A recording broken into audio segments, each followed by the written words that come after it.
দেশের আর্থিক খাত থেকে কয়েক হাজার কোটি টাকা আত্মসাৎকারী পিকে হালদারের ঘনিষ্ঠ সহযোগী ছিলেন বাংলাদেশ ব্যাংকের সাবেক ডেপুটি গভর্নর এস.কে. সুর চৌধুরী। এর জেরেই গত ২৩ ডিসেম্বর স্ত্রী সুপর্ণা সুর চৌধুরী এবং মেয়ে নন্দিতা সুর চৌধুরী সহ এস.কে. সুরের বিরুদ্ধে মামলা করে দুদক। ওই মামলায় তদন্তের সূত্রে বেরিয়ে আসে এস.কে. সুরের নামে থাকা বিপুল অর্থ সম্পদের তথ্য। মামলার জেরে ১৪ জানুয়ারি সুর চৌধুরীকে গ্রেফতার করা হয়।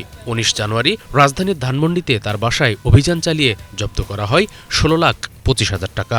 সে সময় সুরের নামে বাংলাদেশ ব্যাংকে ভল্ট থাকারও তথ্য পায় দুদক। সবশেষ রবিবার দিনভর নানা নাটকীয়তার পর ১০ ঘণ্টার অভিযানে গোপন ওই ভল্ট থেকে ৪,৭০,০০,০০০ টাকা অর্থমূল্যের সম্পদ উদ্ধার করা হয়। দুদক জানিয়েছে, ভল্ট থেকে ১ কেজি সোনা, $১,৬৯,০০০, ৫৫,০০০ ইউরো ও ৭০ লাখ টাকার এফডিআর পেয়েছে তারা।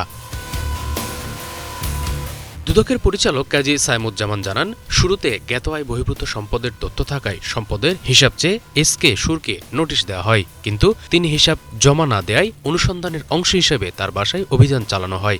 ওই অভিযান থেকেই তথ্য মেলে যে কেন্দ্রীয় ব্যাংকে তার ভল্টেও অর্থসহ মূল্যবান সম্পদ সঞ্চিত আছে। সেই তথ্যের ভিত্তিতেই রবিবার সকালে বাংলাদেশ ব্যাংকের লকারে তল্লাশি চালানো হয়। এদিকে দুদকের মামলায় গ্রেফতার ইন্টারন্যাশনাল লিজিংয়ের সাবেক এমডি রাশেদুল হক আদালতে ১৬৪ ধারায় দেয়া এক জবানবন্দিতে বলেন, নির্বিঘ্নে লুট ও দুর্নীতিতে সহায়তা দেওয়ার বিনিময়ে পিকে হালদারের কাছ থেকে প্রতি মাসেই মোটা অঙ্কের অর্থ পেতেন সুর চৌধুরী। এর বাইরেও নানা সময় তাকে দেয়া হতো বিপুল অঙ্কের টাকা ও মূল্যবান সামগ্রী।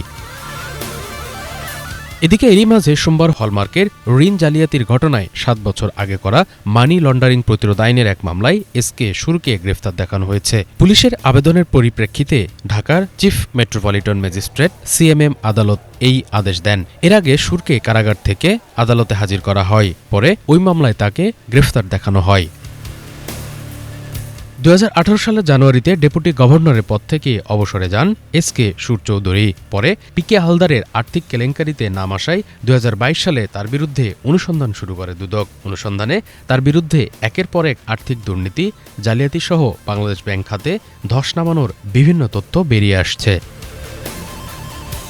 Banglavision news desk.